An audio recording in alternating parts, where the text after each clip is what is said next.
A couple of cuckoos episode number 3 की starting में हमें दिखाया जाता है नागी हैरान रहता है कि वो लोग इतने बड़े मेंशन के अंदर रहने वाले हैं। तभी एरिका उससे कहने लगती है कि आखिर वो इस तरीके से क्यों चिल्ला रहा है। फिर वो कहती है कि ये जरूर उनके डैड की एक प्रॉपर्टी होगी जिसे वो रेंट पे देते होंगे। नागी तभी कहने लगता है कि एरिका तुम्हारे पेरेंट्स काफी ज्यादा अजीब है, उन्होंने अचानक से मुझे कार पे बैठाया और यहाँ पे लेके आ गए। तो फिर एरिका कहती है वो तुम्हारे भी पेरेंट्स हैं। वो अपनी हर बात को एरिका से मनवा ही लेते हैं। जिसके बाद नागी देखने लगता है कि उसका घर यहाँ से कितना दूर है। वो काफी दूर रहता है, लेकिन तभी नागी देखता है साची के मैसेज को जिसमें उसने बार बार उसे मरने के लिए लिखा रहता है। ये पढ़ करके नागी सोचने लगता है ये काफी अजीब सा मैसेज है जो कि मुझे साची ने भेजा है। फिर उसे उसकी मदर का मैसेज आता है जिसमें उन्होंने लिखा था कि तुम 2 हफ्ते तक एरिका के साथ रहने वाले हो, तुम मजे करना। जिसके बाद नागी कहता है एरिका से कि जल्दी से वो अपने फादर का नंबर उसे दे। एरिका कहती है मेरे को नहीं लगता कि इससे कोई फायदा होने वाला है, क्योंकि उन्होंने भी एक मैसेज किया था जिसके अंदर उन्होंने माफी मांगी थी उसे अचानक से वहां से लेके यहाँ आने के लिए। और फिर उन्होंने लिखा था कि उन लोगों को बैठ के एक बार बात करनी चाहिए। नागी इस मैसेज को पढ़ करके काफी ज्यादा हैरान रहता है और एरिका वहां से जाने लगती है ये कहते हुए कि उसके डैड ऐसे ही हैं। एरिका फिर वहां से ऊपर सोने के लिए चली जाती है और नागी से कहती है कि वो गलती से भी ऊपर ना आए। आगे वो कहने लगती है कि उन दोनों के पेरेंट्स उनकी शादी जबरदस्ती कराना चाहते हैं, इसीलिए उन लोगों को उनके खिलाफ जाना होगा। फिर वो कहती है कि वो दोनों एक दूसरे के मामले में नहीं पड़ेंगे। नागी कहता है तुमने बिल्कुल सही कहा। जिसके बाद वो वहाँ पे बैठ जाता है और सोचने लगता है कि उसे यहाँ पे 2 हफ्तों तक रहना होगा। फिर वो आता है अपने रूम के अंदर और वहाँ पे वो देखता है सारी की सारी पढ़ाई की चीजें भी रखी हुई हैं और साथ ही साथ वो यहाँ पे आराम से फोकस करके पढ़ाई कर सकता है। जिसके बाद वो सोचने लगता है कि उससे हीरो कहेगी कि वो उससे ज्यादा स्मार्ट है। नागी ये सारी बातें सोच करके काफी ज्यादा खुश हो जाता है। जिसके बाद वो सोचता है वो अपनी पढ़ाई की सारी चीजों को अपने फोन से ही कर सकता है। फिर वो सोने के लिए चला जाता है और फिर वो जब उठता है तो वो अपने फोन के अंदर टाइम देख के हैरान होता है, क्योंकि वो काफी लेट तक सोया था और आमतौर पे उसकी फैमिली उसे तुरंत ही उठा देती थी। तभी उसे चिल्लाने की आवाज आती है एरिका की और वो दौड़ते हुए उसके पास चला जाता है और कहने लगता है आखिर क्या बात है। एरिका को वो तभी देखता है जो कि वहां पे नहा रही थी। फिर वो दरवाजा बंद करके बाहर आके कहता है तुमने आखिर क्यों चिल्लाया था। एरिका तभी उसे दिखाती है कि वहां पे एक लेजर्ड है जिसे देख करके वो डर गई थी, लेकिन उसे देख करके नागी काफी ज्यादा ही डर जाता है और कहने लगता है वो इस चीज का सामना नहीं कर सकता है। एरिका फिर खुद ही उस छिपकली को वहां से उठा करके बाहर खिड़की से फेंक देती है और नागी से कहने लगती है तुम्हें देख करके मुझे ऐसा लगा कि मुझे खुद ही कुछ करना होगा। तो फिर नागी उसे सॉरी कहता है और फिर हमें दिखाया जाता है नागी खाना बना रहा था और उसे काफी ज्यादा सोचना पड़ रहा था कि उसे क्या बनाना चाहिए। फिर वो देखता है बाहर एरिका को जो कि खुद की फोटोज ले रही थी। आगे वो सोचने लगता है कि सोशल मीडिया का इस्तेमाल करने के लिए ही स्मार्टफोन काम नहीं आते हैं। फिर वो अपने स्मार्टफोन की ओर देखता है जिसके अंदर बैटरी नहीं रहती है। फिर नागी कहने लगता है मैं तुम्हारे बिना पढ़ाई नहीं कर सकता। जिसके बाद नागी सोचने लगता है कि वो यहाँ पे अपना चार्जर लेकर के नहीं आया है और फिर उसे आवाज सुनाई देती है एरिका के रूम से, जहाँ पे वो कह रही थी कि टेक्स्ट बुक और साथ ही साथ नोटबुक की उसे कोई जरूरत नहीं है। नागी फिर उसके रूम का दरवाजा खोलने ही जा रहा था, लेकिन उसे एरिका की बात याद आ जाती है कि वो दोनों एक दूसरे के मामले में नहीं पड़ेंगे। फिर वो एरिका से रिक्वेस्ट करने लगता है कि उसके लिए जो गार्बेज है वो असल में उसके लिए एक बहुत ही बड़ा खजाना है और अगर एरिका को उसकी जरूरत नहीं है तो क्या वो उसे वो दे सकती है। एरिका कहती है मुझे लगा था कि हम दोनों एक दूसरे के मामले में नहीं पड़ने वाले, लेकिन मैं फिर भी तुम्हें ये दे सकती हूँ, मेरी एक शर्त है। लेकिन देन हमें दिखाया जाता है नागी को जो कि लाइट लेकर के खड़ा रहता है। एरिका उससे कहती है चेयर के ऊपर खड़े होने के लिए और फिर वो नागी को याद दिलाते हुए कहती है कि उसे काम ढंग से करना होगा, नहीं तो वो किताबों को कचरे में फेंक देगी। नागी को ये सुन करके गुस्सा आ रही रहती है, लेकिन फिर वो सोचता है वो ये सारी चीजें किताबों के लिए कर रहा है। फिर नागी सोचता है उसे भी समझ में आ रहा है कि आखिर एरिका सोशल मीडिया के ऊपर क्यों फेमस है। वो असल में दिखने में सच में काफी क्यूट है। जिसके बाद नागी एरिका की फोटो ले रहा रहता है और वो काफी ब्लश कर रहा रहता है। तभी वहाँ पे एरिका आके कहने लगती है आखिर तुम क्या कर रहे हो। नागी उसे देख करके डर जाता है, जिसके बाद वो चेयर से नीचे गिरता है और वो दोनों सीधा ही बेड पे आ जाते हैं, जहाँ पे वो दोनों एक दूसरे के काफी करीब रहते हैं। लेकिन तभी एरिका मार देती है नागी को और फिर उन्हीं फोटो को देखने लगती है और कहती है क्या उसने ये जानबूझ के किया। नागी इस बात को सुन करके कुछ भी नहीं कहता है और ब्लश करता है। फिर एरिका कहने लगती है उन लोगों को बाहर जाकर के फोटो खींचनी चाहिए नेचर के साथ। फिर नागी एरिका की काफी सारी फोटोज को निकालता है और उसे देख करके एरिका कहती है ये फोटोज ठीक ही हैं। नागी तभी कहता है अभी अंधेरा होने वाला है। फिर वो एरिका के ऊपर पानी फेंक देता है। एरिका कहती है आखिर उसने ऐसा क्यों किया। तो फिर नागी उसे वो फोटो दिखाता है जो कि उसने खींची थी। एरिका उसे देख करके हैरान होती है और कहती है उसे नहीं पता था कि इस तरह की चीजों से भी फर्क पड़ता है। एरिका फिर नागी से कहती है और भी फोटोज लेने के लिए, लेकिन नागी कहता है कि वो ऐसा नहीं करने वाला। तो फिर एरिका उसके ऊपर पानी को फेंक देती है, जिसके बाद वो दोनों पानी से खेलने लगते हैं और एरिका को इस चीज में काफी ज्यादा मजा आ रही थी। फिर हमें नागी को दिखाया जाता है जो कि सोच रहा रहता है आखिर वो अपने टाइम को इस तरीके से क्यों वेस्ट कर रहा है। एरिका अपनी फोटोज को देख करके सोच रही थी ये फोटो पक्का वायरल जाएगी और वो फेमस हो जाएगी। उसके बाद वो नागी से कहती है उसने उन सभी कचरे को उसके रूम के सामने रख दिया है जैसा कि उसने प्रॉमिस किया था। फिर वो नागी से पूछने लगती है कि आखिर वो पढ़ाई को लेकर के इतना ज्यादा क्यों सीरियस है, वो हमेशा से तो ऐसा नहीं था।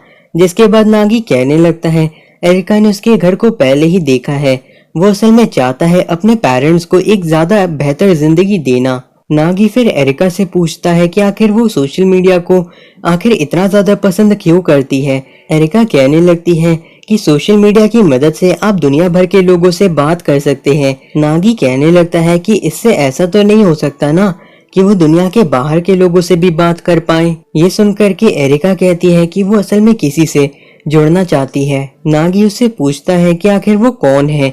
एरिका कहती है उसे लगा था कि वो दोनों एक दूसरे के मामले में नहीं पड़ने वाले। नागी फिर एरिका के लिए खाना बना देता है और उसे देख करके एरिका काफी खुश रहती है। एरिका तभी कहती है कि उसके मेल बॉक्स में कुछ सामान आया था। असल में वो सारी की सारी नागी की पढ़ाई की चीजें थीं। जिसके बाद नागी कहने लगता है उसका कीमती वीकेंड बर्बाद हो गया, लेकिन वो काफी खुश भी रहता है क्योंकि सांची ने सारी चीजों को उसे भेजा था जिसकी उसे जरूरत थी। नागी फिर अगले दिन स्कूल के लिए निकलने लगता है और वहाँ से एरिका भी नीचे आ रही रहती है।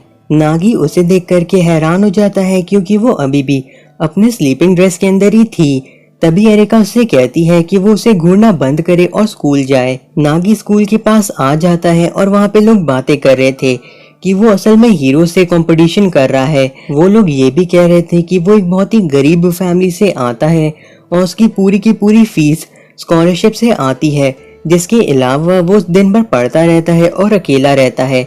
नागी अपने मन में सोच रहा था इस एग्जाम के ऊपर उसने अपनी पूरी की पूरी किस्मत को दांव पे लगा दिया है। उसे फर्स्ट आना ही होगा और साथ ही साथ उसे हीरो से कन्फेस भी करना होगा और हो सकता है जब उसे गर्लफ्रेंड मिल जाएगी तो उसके पेरेंट्स उनकी शादी के बारे में भी सोचेंगे। नागी फिर अपने लॉकर को खोलता है जिसके अंदर उसे एक हीरो का लेटर मिलता है।